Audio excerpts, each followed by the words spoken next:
Pakistan stock exchange में कारोबारी हफ्ते के तीसरे रोज बुध को मार्केट में तेजी का रुझान देखा जा रहा है।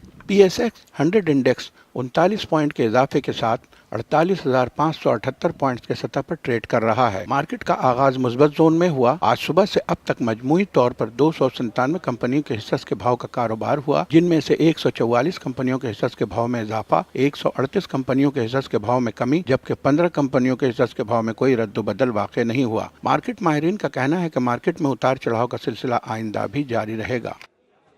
पाकिस्तान हम सबका पाकिस्तान हम सबका पाकिस्तान हम सबका पाकिस्तान हम सबका